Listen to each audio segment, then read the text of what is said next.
மீண்டும் உங்களை நாம் சந்திப்பதிலே மிக்க மகிழ்ச்சி அடைகின்றோம். நான் இலங்கையில் இருந்து பதுளை போதனா வைத்தியசாலையில் இருந்து வைத்தியர் கிருஷாந்த் வேதநாயகம். நாங்கள் பார்த்து கொண்டிருக்கின்ற விடயம் விந்து முந்துதல் அல்லது ப்ரீமெச்சுவை எஜாகுலேஷனை பற்றியது. நேரடியாக தொடர்பு கொள்ள விரும்பினால் வெளியூர் அன்பர்கள் 0094 777 35 62 45 மூலம் தொடர்பு கொள்ள முடியும். உள்ளூர் அன்பர்கள் 0777 35 62 45 மூலம் தொடர்பு கொள்ள முடியும். இன்று நான் ஒரு முக்கியமான ஒரு கோல்டன் ரூலை சொல்ல போகிறேன்.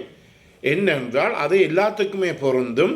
பாலியல் சம்பந்தமான இடுகின்ற பிரச்சனைகளுக்கும் பொருந்தும், மற்ற விடயங்களுக்கும் பொருந்தும். மற்ற வைத்தியர்களோ வைத்திய நிபுணர்களோ வந்து உங்களுக்கு இதை சாதாரணமாக சொல்லிவிட்டு போய்விடுவார்கள்.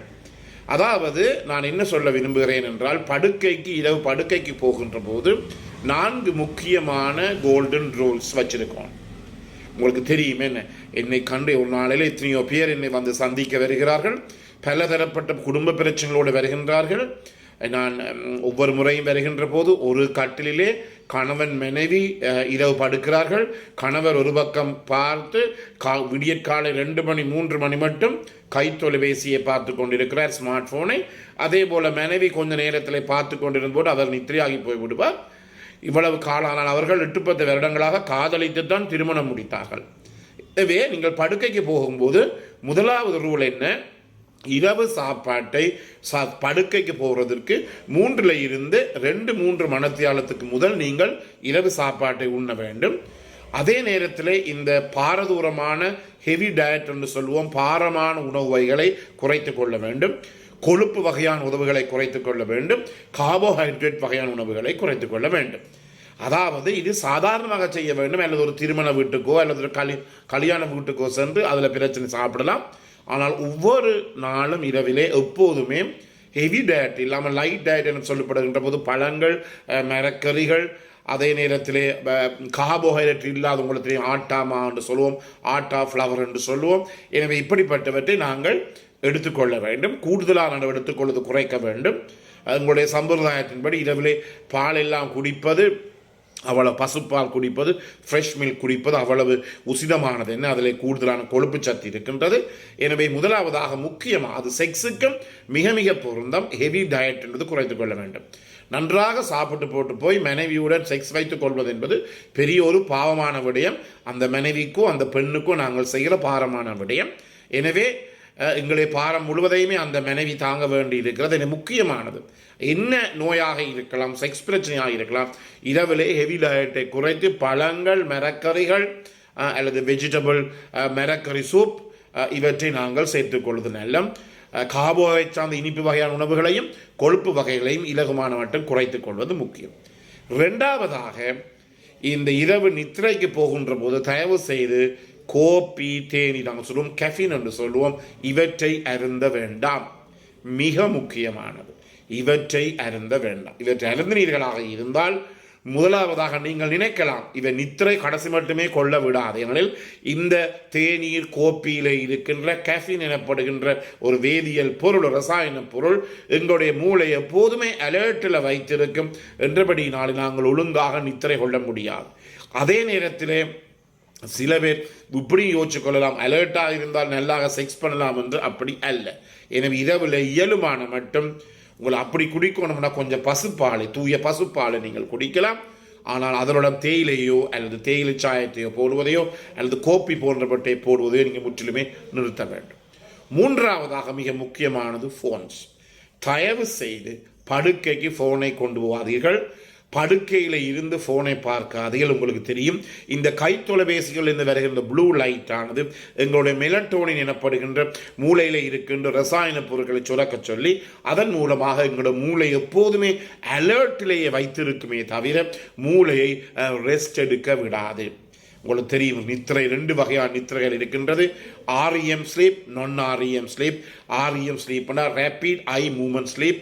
2வதாக ரேபிட் ஐ மூவ்மெண்ட் ஸ்லீப் இல்லாத ஒரு நித்திரை. எனவே இவை 2 நான் முதலில் கூட ஒரு நிகழ்ச்சியில் இவற்றை பற்றி எல்லாம் வடிவாக நித்திரையை பற்றி கதைக்கின்ற போது கூட நான் வடிவாக சொல்லி இருக்கின்றேன். எனவே இயலுமான மட்டும் தயவு செய்து இந்த கை தொலைபேசிகளை நிப்பாட்டுங்கள். உண்மையாக ரியல் நியூசன்ஸ் என்னை பொறுத்த மட்டிலே என்னோட நித்திரை முழுவதும் குழம்புவதற்கு முக்கிய காரணம் இந்த கை தொலைபேசி. ஏனெனில் வேறு வேறு நாடுகள், உலக நாடுகள் முழுவதும் இருந்து எனக்கு தொலைபேசி அழைப்புதல்கள் வரும். ஆனால் அவர்களுடைய பகல் நேரம் எங்களுடைய 1 மணி 2 மணியாக கூட இருக்கும். நான் இலகுவில் ஒரு நாளுமே நான் என்னுடைய கை தொலைபேசியை சுவிட்ச் ஆஃப் பண்ணுவது இல்லை என்றபடியினாலே பெரிய பிரச்சனையாக இருக்கிறது. எனவே தயவு செய்து மிக முக்கியமான வேலைகள் ஒன்றும் இல்லாவிட்டால், அதாவது நீங்கள் வேலை செய்கின்ற ஒருவர் உங்களுக்கு ஒன் கால், அதாவது எமர்ஜென்சி ஒன்றும் இல்லாவிட்டால் கை தொலைபேசிகளை படுக்கைக்கு வெளியிலே வெளியிலே வைத்து விடுங்கள். படுக்கை அறைக்கு வெளியிலே வைத்து விடுங்கள். ஏதுமென்றால் ஒரு போர்டையும் போட்டு விடுங்கள். இது பெண்களுக்கும் மிகவும் முக்கியமானது, மனைவிமாருக்கும் பெண் துணைமாருக்கும் மிகவும் முக்கியம். இந்த கை தொலைபேசிகளை தயவு செய்து don't take it to the bed. இது மிக மிக முக்கியமானது. அடுத்ததாக நான் அடிக்கடி சொல்லுகிற விடயம் ஸ்ட்ரெஸ். வேலை பளுவை அல்லது ஆஃபீஸிலே வேலைத்தளங்களில் இருக்கிற பிரச்சனையை வீட்டுக்குள்ளே படுக்கறைக்குள்ளே கொண்டு போகாதீர்கள். பிரச்சனை இல்லாத வாழ்க்கை ஒருவருமே கிடையாது. எல்லாரும் பெரிய பெரிய பதவிகள், ஜனாதிபதியோ யாரோ பிரதம மந்திரியோ அமைச்சர்களோ பெரிய பெரிய பதவிக்கு இருப்பவர் அனைவருக்குமே பிரச்சனை இருக்கிறது. ஸோ ஸ்ட்ரெஸ் ஃப்ரீ ஸ்லீப் மிகவும் முக்கியம். வீட்டு பிரச்சனைகளை, நாட்டு பிரச்சனைகளை தயவு செய்து படுக்கை அறைக்கு வெளியிலே வைத்துவிட்டு மனைவியுடன் சந்தோஷமாக உல்லாசமாக இருக்க பாருங்கள். இந்த ஸ்ட்ரெஸ் ஃப்ரீ ஸ்லீப் என்பது, அதாவது டிப்ரெஷன் ஃப்ரீ ஸ்லீப், மன அழுத்தம் இல்லாத ஒரு நித்திரை என்பது மிகவும் முக்கியம், மிகவும் முக்கியம். அதே நேரத்திலே இதை யோசிக்கக்கூடாது, எந்த நேரம் எனக்கு விந்து முந்துது, என்னுடைய ஆண்குறி வரப்புடைய இரெக்டைல் டிஸ்ஃபங்க்ஷன் அல்லது ப்ரீமேச்சுவர் இஜாக்குலேஷன் என்பதை பற்றி கடைசி மட்டும் சிந்திக்காதீர்கள். அதை சிந்திக்க தொடங்கினீர்கள் என்றால் ஆட்டோமேட்டிக்காகவே தானாகவே உங்களுக்கு அதில் ஒரு இன்ஹிபிஷன், ஃபீட்பேக் இன்ஹிபிஷன், எதிர்மறையான விளைவு ஏற்படக்கூடிய சந்தர்ப்பங்கள் இருக்கிறது. எனவே படுக்கைக்கு போய் இன்று என்னுடைய விந்து வெள்ளன போய்விடுமோ அல்லது இன்று என்னுடைய ஆண்குறி விரைப்படையாதோ மனைவியுடன் இருக்க முடியாது என்று யோசிச்சு கொண்டு போனீர்கள் என்றால் அவ்வளவுதான் உங்களாலே ஒழுங்காக இந்த செக்ஷுவல் இன்டர்கோர்ஸை, பாலியல் தொடர்புகளை வைத்துக் கொள்ள முடியாது. எனவே செக்ஸ் ஃப்ரீ, அதாவது ஸ்ட்ரெஸ் ஃப்ரீ லைஃப் என்பது மிக முக்கியம். எனவே இந்த 4 ரூல்ஸ் நான் சொன்னேன். இவற்றை செய்தீர்களாக இருந்தால் தானாகவே இந்த ப்ரீமேச்சுவர் எஜாக்குலேஷன் அல்லது இந்த இரெக்டைல் டிஸ்ஃபங்க்ஷன் எல்லாமே தீர்ந்துவிடும். எனவே இந்த நிகழ்ச்சி பிடித்திருந்தால் இதை லைக் பண்ணுங்கள், ஷேர் பண்ணுங்கள், மற்றவர்களுக்கு அறிமுகப்படுத்துங்கள். அதே நேரத்தில் மறக்காமல் மணி சின்னத்தை பெல் சைன் அமுழ்த்தி சப்ஸ்கிரைப் பண்ணுங்கள். பிறந்திருக்கின்ற நாள் உங்கள் அனைவருக்கும் இனிய நாளாக அமைய அனைவருக்கும் பொதுவான உறவினை வேண்டி விடைபெறுகிறேன். நன்றி, வணக்கம்.